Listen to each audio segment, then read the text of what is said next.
मध्य प्रदेश में ही नहीं पूरे देश में सहारा इंडिया के खाता धारकों निवेशकों में असंतोष देखने को मिल रहा है। इसे लेकर देश भर में निवेशक संघर्षरत हैं।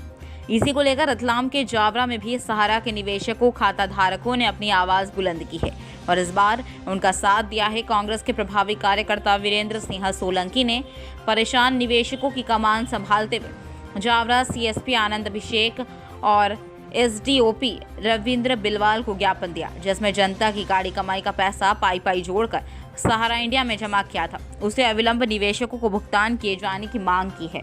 एफडी कराई मैंने, पैसा नहीं दे रही है बैंक। एफडी पकने के बाद भी पैसा नहीं दे रही है बैंक।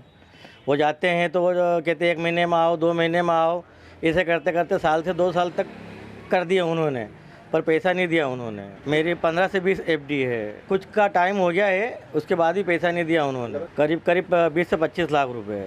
एजेंट से बात करते हैं तो वो सुबह शाम महीने 2 महीने बताते हैं, फिर महीने 2 महीने बताते हैं, फिर जाते हैं तो फिर महीने 2 महीने बताते हैं। ऐसे करते करते साल से 2 साल हो गए, बाकी पैसा अभी नहीं दिया उन्होंने। वो बताते हैं कि आगे से पैसा आएगा तो देंगे, अब आगे से कब आएगा, आगे क्या हो रहा है, अब इससे हमें सही मतलब है। आश्वासन दिया है पर अब कार्रवाई होगी और आगे जो सुब्रत राय जी है, उनकी धर्मपत्नी है, एजेंट है, मैनेजर साहब है, इनके ऊपर कार्रवाई हो और अगर ये इनको अगर जेल में डालें तो ये हमारा थोड़ा इंसाफ मिलेगा। हजारों की संख्या में लोग पीड़ित हैं, परेशान हैं, दुखी हैं। लोग आत्महत्या के लिए विवश हैं, अपने बच्चों की शादी नहीं कर पा रहे हैं, अपने घाटे मौसर के ज़रूरी कार्यक्रम नहीं कर पा रहे हैं। और इस तरह के जो जमाकर्ता, जिन्होंने कोई बर्तन मांजने वाली बाई, कोई सब्जी बेचने वाला भाई, कोई फेरी लगाने वाला बंदा, उसने 100 रुपये 50 रुपये रोज़ इकट्ठा करके अपने जीवन भर की पूंजी सहारा को दे दी। आज जब वापसी का समय आया, सहारा मना कर रहा है, प्रशासन हाथ खड़े कर रहा है। प्रशासन कहता है कि हम धीरे धीरे करके आपको लौटा रहे हैं। मैं आपसे एक बात पूछना चाहता हूं कि ऐसा हम आज सीएसपी और एसडीओपी को हमने पूछा कि कौन सा कानून आपको रोक रहा है इन लोगों की गिरफ्तारी करने से। आरएम, एसएम, जो इनके एरिया मैनेजर हैं, जो इनके डायरेक्टर हैं, वो सब मौज आज भी कर रहे हैं। करोड़ों रुपए की देनदारी होने के बाद इनके ऑफिस खुले हैं, वो व्हाइट हाउस में बैठे हैं, वो जलेबियाँ झाड़ रहे हैं, वो मुर्गे खा रहे हैं। तो हम आपसे पूछना चाहते हैं कि आखिर कानून के किस दायरे में आप उनको ये सुख सुविधाएँ प्रदान करने की छूट दे रहे हैं। हमने कहा है कि आप उनको तत्काल गिरफ्तार करिए, इनकी संपत्तियां कुर्क कीजिए और जो पैसा इनके पास आज वर्तमान में है उस पैसे से लोगों का भुगतान करवाइए। अगर ऐसा नहीं करेंगे लोग सड़कों पर आएंगे।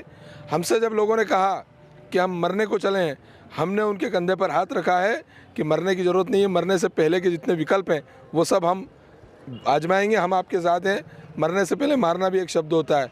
हम किसी भी सूरत में इनका पैसा लौटने तक इनके साथ खड़े रहेंगे, पूरी ताकत से इस आंदोलन को हवा देंगे। पूछे जाने पर एसडीओपी रविंद्र बिलवाल जावरा ने बताया कि जल्द ही इस पर कोई ठोस कदम उठाया जाएगा और आगे भी सहारा इंडिया के कर्मचारियों से संपर्क कर निवेशकों की मदद की जाएगी। आज कांग्रेस पदाधिकारियों के नेतृत्व में कुछ लोग आए थे और इनके द्वारा एक ज्ञापन दिया गया है सहारा इंडिया के संबंधित, कि इनके द्वारा बताया गया है कि सहारा से संबंधित जो इन्होंने राशि जमा की थी वो अभी तक परिपक्वता अवधि के बाद भी इन्हें प्राप्त नहीं हुई है। इसके संबंध में इन्होंने ज्ञापन और उसके साथ में कुछ आवेदन प्राप्त हुए हैं उसके बारे में। और हमारे चूँकि बताना चाहूँगा कि पहले भी जो ज़िले के विभिन्न डिवीज़न में इसकी कायमी की गई इस तरह के अपराध, इस तरह की शिकायत प्राप्त होने पर, और उनकी भी विवेचना की जा रही है। और इसके अलावा हम लोग पहले से जो शिकायतें भी प्राप्त हुई थी उसमें कई लोगों का पैसा भी लौटाया गया है। जो हमारी पुरानी एफआईआर हुई थी उसमें भी हमने उनको आरोपी बनाया है, उसमें जो भी इससे संबंधित है उनको आरोपी बनाया जाए। इधर सहारा के ही स्थानीय प्रबंधक मुकेश टाक का कहना है कि हमारी कंपनी खाते धारकों के लिए प्रतिबद्ध है, उन्हें उनका पैसा जरूर वापस किया जाएगा। कुछ कागजी समस्याएं हैं, जैसे ही यह समस्या हल होती है तुरंत ही पैसा दिया जाएगा। सुनिए क्या कुछ कहा। 2012 से सहारा से भी एक प्रकरण माननीय सर्वोच्च न्यायालय में विचाराधीन है और माननीय सर्वोच्च न्यायालय का एक आदेश है जिसके अंतर्गत सहारा कंपनी के ऊपर एम्बार्गो लगा हुआ है। जो भी प्रॉपर्टी वगैरह उस कंपनी बेच नहीं सकती है, गिरवे नहीं रख सकती है या उस पर कोई लोन नहीं ले सकती है। इसी तरह मद में 24,000 करोड़ सहारा से भी अकाउंट में जमा है उसका भी हम लोग उपयोग नहीं कर सकते हैं। उसकी मांग के लिए बार बार संस्था की तरफ से अपील की जा रही है और हम लोगों ने जितने भी सेबी के कार्यालय थे, अभी हमारे प्रदेश में इंदौर में जो कार्यालय है 22 तारीख को वहाँ सारे कार्यकर्ताओं ने एकत्रित होकर सेबी के एक ज्ञापन दिया है कि ये 24,000 करोड़ हमें लौटाए जाएं, ताकि जो जमाकर्ता हमारे परेशान हैं, भुगतान से वंचित हैं, उन्हें हम पेमेंट दे के संतुष्ट कर सकें। संस्था ने 1 रुपया आज तक किसी का बाकी नहीं रखा है और ना आगे रखेगी। भुगतान शीघ्र ही देने हेतु संस्था द्वारा हमें निर्देशित दिया जा रहा है कि वो व्यवस्था में लगे हैं। किसी भी मत से, चाहे वो सेबी से प्राप्त हो, चाहे कोई प्रॉपर्टी बेच के कोशिश कर रहे हैं कि जल्दी से जल्दी भुगतान दिया जाए। सहारा प्रबंधक ने बताया कि इस परेशानी को देखकर कई जगह सहारा के कर्मचारियों द्वारा भी धरना प्रदर्शन एवं आंदोलन किए जा रहे हैं, जिससे कि कंपनी पर दबाव बनाया जा सके। सहारा प्रबंधक मुकेश ने अपने निवेशकों को आश्वस्त करते हुए संयम बनाए रखने की अपील की है। हम यही, हमारे जो निवेश करता है, हमारे सम्मानित निवेश करता है, उन्होंने अपना डिपॉजिट हमें दिया, संस्था उन्हीं की वजह से आज इतनी बड़ा हुई है। हम उनसे यही अनुरोध करना चाहेंगे कि थोड़ा धैर्य रखें। संस्था आपके भुगतान के लिए प्रतिबद्ध है और चूँकि कई बार ऐसी स्थिति आ जाती है वाद विवाद की, तो हम लोगों से व्यक्तिगत कोई उनका नहीं है, संस्था में पैसा जमा है और संस्था इसके लिए बार बार अपील कर रही है कि थोड़ा सा धैर्य बनाए रखें।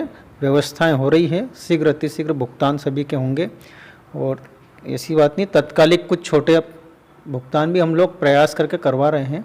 तो यही मैं चाहता हूं कि सभी लोग थोड़ा सा संस्था पे भरोसा रखें, विश्वास रखें और आपका भुगतान सुरक्षित है, अच्छी जगह है और निश्चित रूप से आपका भुगतान आपको मय ब्याज में मिलेगा। श्री सोलंकी की इस प्रयास की सराहना की जानी चाहिए कि वो जनता के अधिकारों के लिए समय पर अपनी टीम के साथ हमेशा खड़े रहे हैं। सोलंकी की इस मुहिम में उनके साथ गिरजा शंकर दायम, मुकुंद सोलंकी, विजय यादव, वर्दी चंद धनोतिया, पवन अखेड़िया, राजेंद्र कुमार, दिनेश सैनी आदि मौजूद रहे। Bureau report, Ratlam.